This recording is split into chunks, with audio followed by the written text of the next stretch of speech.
Le 7 janvier 2026, Sarah Knafo se lance officiellement dans la course à la mairie de Paris, en direct du 20h de TF1. Aujourd'hui, je vais vous raconter les coulisses de sa candidature et décrypter la manière dont la candidate reconquête tente de lisser son image. Queen of Paris. Faut y aller, go, go, go. Vous êtes formidable, une intelligence supérieure. Toujours souriante. Le 20h de TF1, la matinale de France Inter, plusieurs journaux qui se disputent son annonce de candidature. Sarah Knafo a bien orchestré son entrée en campagne.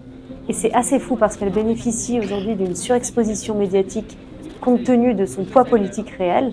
Surtout, dans cette campagne, son réel objectif, c'est de s'émanciper de l'image radicale qui lui colle à la peau depuis la campagne présidentielle d'Éric Zemmour en 2022, qui était, on le rappelle, la campagne la plus radicale de la Ve République, dont elle a été la tête pensante. Bravo Sarah. Bonjour. Bonjour.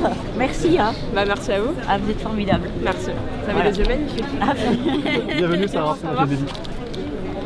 Tu vas bien? Très bien, oui.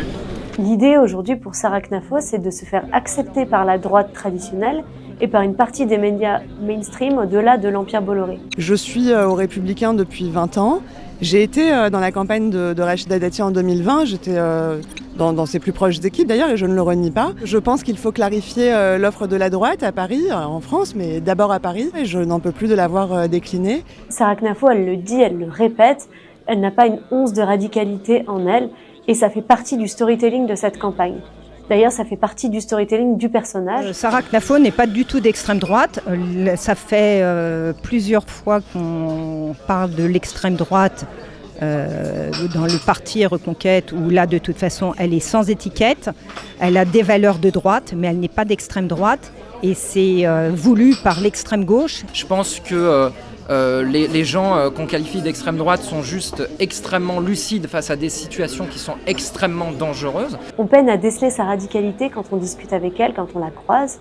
Au Parlement européen, par exemple, elle a beau siéger au sein du groupe le plus extrême, le plus ostracisé, dont même le Rassemblement national ne veut pas, elle tente de nouer des liens avec des personnalités de tous bords, en copinant avec les uns, avec les autres, en y allant un peu au culot et au-delà des étiquettes politiques. Dans notre papier avec Paul Cholet, on raconte comment elle tente de charmer Nathalie Loiseau, l'eurodéputé Renew ou l'eurodéputé LR François-Xavier Bellamy. Aujourd'hui, si on écoute le discours de Sarah Knafo, effectivement, on peine à retrouver les marqueurs de la campagne 2022 qui sont l'immigration et l'identité.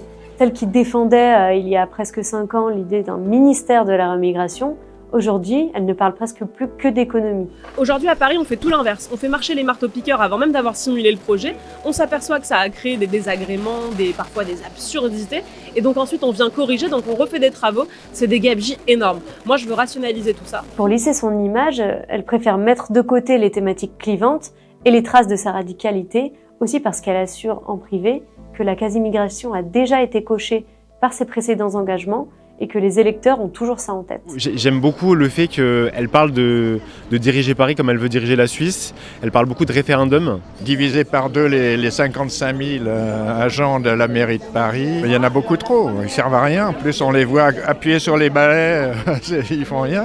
Tout un tas de choses pour qu'on n'ait plus une ville dépotoir, parce qu'on a quand même une ville dépotoir et dans certains quartiers c'est insupportable. Sarah Knafo aujourd'hui elle se présente comme une candidate de droite et ses détracteurs effectivement l'accusent d'affaiblir la favorite qui est Rachida Dati en mordant sur son électorat. Je pense être la seule à proposer un programme de rupture. En effet, je serai la maire de Paris la plus démocratique. Ça, ce sera une rupture radicale. Sarah Knafo, elle répond qu'elle est partisane de l'union des droites et que, je la cite, « Jamais je ne ferai perdre la droite ». Certains interprètent cette phrase en pensant qu'elle proposerait une alliance à Rachida Dati si elle dépasse les 10%, et qu'en cas de refus de Rachida Dati, elle pourrait même aller jusqu'à se retirer. Je suis là pour faire gagner la droite. Et donc oui, mon objectif, c'est de mettre fin à 25 ans de socialisme.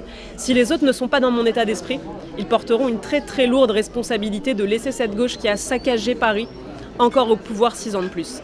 Moi, je serai toujours responsable. Mon objectif, c'est que la droite gagne. Et donc, je dis que si je suis en tête, et j'espère que tous les autres feront pareil, je tendrai la main à toutes les mouvances de la droite. Dans un récent sondage, elle est même créditée de 12% d'intention de vote. Elle pourrait donc être une candidate très sérieuse. Ce qui est sûr, c'est que cette élection municipale lui sert de tremplin aujourd'hui pour se faire connaître et redorer son image. On va y arriver. Merci, madame.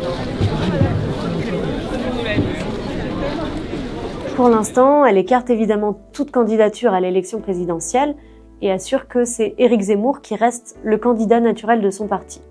Elle a toutefois refusé de promettre à l'antenne qu'elle ne le serait pas, et connaissant la manière dont elle pratique la politique à coups de billard à 3 bandes, il ne faut pas écarter l'hypothèse qu'elle décide de se présenter à l'élection présidentielle en 2027.